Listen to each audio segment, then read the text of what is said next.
All right, guys, it is Airbus time. It finally arrived. Let's see what it looks like. All right, let's see. Let's see. Right, Sophia? Oh, yeah. Oh, it's the Winwing. Winwing. Wing.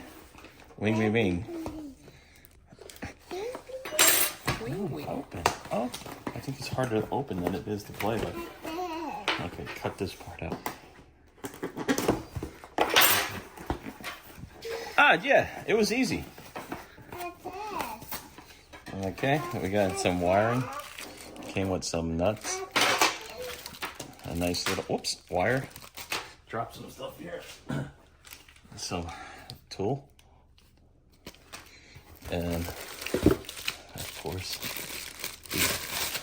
let's see. It's actually a little bit bigger than I expected, but that's good. Check it out. Yeah. Now we're real Airbus pilots. Ooh. Open that part. It's a little plastically, but it's not bad. Yeah, open that one. It feels good. It kind of feels a little bit like Logitech. Open that one. Cool. Open that one. Okay, which one? Open that. Open this? Okay. There's other mounts for it too that come with it.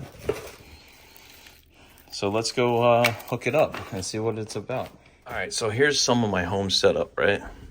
And I got the Logitech, the Alpha, or the Honeycomb, and the Alpha Bravo. And I was gonna originally mount this thing here, but as you can see, there's no screws on the bottom of it. And this has screws for that kind of stuff, but unfortunately, there's only side screws. So since I can't mount it here or here, there are side holes here. So I'm gonna try to see if I can stick it on top here somehow. I don't know if it's gonna work out. These are the only brackets that I have.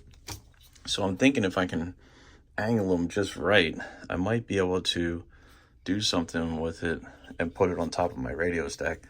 But we're gonna get working on it, and I'll show you the end results of what I figured out and how I mounted mine. But so far the mounting issue seems to be a major problem, but it is a pretty decent size. I mean, this is the radio from Logitech, and if you sit it on top, it's a little bit smaller. It's not bad. The sizing is great. I don't know the functionality yet. We're going to try it with the Phoenix Airbus. That's why I bought this thing. So we'll give it a shot shortly here and see how it goes. Here's the mounts in the back and everything too, which it's kind of disappointing that they didn't put any screws on the bottom, you know, or any kind of way to mount it, because that would have been great to fit right on top of here, and boom, we got ourselves a good looking flight setup right there. Anyway, let's check in a minute and we'll see what we can do. So I did find that it comes with sticky stuff here.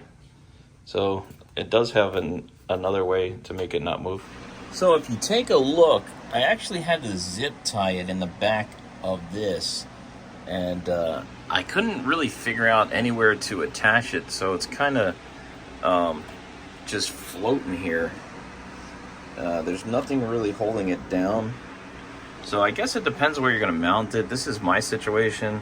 Let me know in the comments what you did with yours, if it worked better than mine here. But overall, I gotta say it's a very good quality made. And the other thing is, I did try it with an Airbus, regular Airbus, and a couple different variants. Didn't seem to work with those. I don't know if there's something I'm doing wrong with the software. Software of this thing seems to be a little bit challenging to get to work. But once you do, it does work with the Phoenix at least, and that's what I bought it from. And also, the only other thought I would have is it worth it paying $100 to fly Airbus, or only Airbus in this case? In my opinion, I think it was worth it, but let me know what your thoughts are. Kind of expensive to invest in unless you're going to be doing a lot of flights with the Airbus. And since we have the Phoenix, I think that we're definitely going to be doing some more flights. So now you can see here, if we just zoom in a little bit, it is working. So as you click up and hit expedite, it will climb. Autopilot in real time, auto throttle,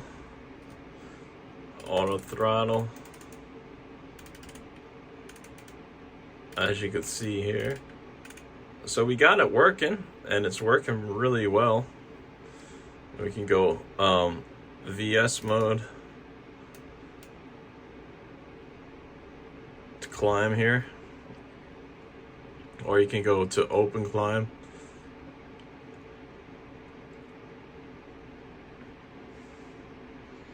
Really cool. And you have an expedite button here if you want to set it for expedite.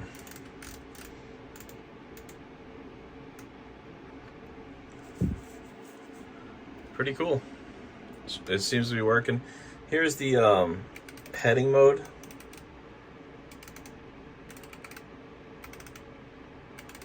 As you can see, it's working. Slight delay, but nothing noticeable really, in my opinion. Looks good. This is with the Phoenix, pretty brightly illuminated, and you can hear the sounds here.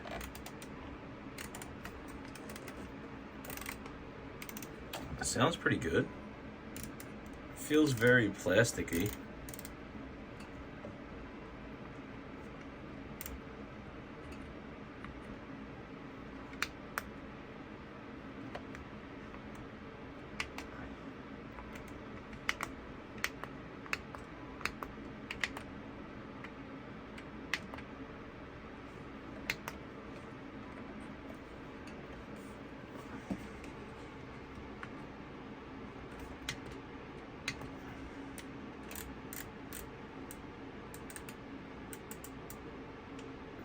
Pretty cool.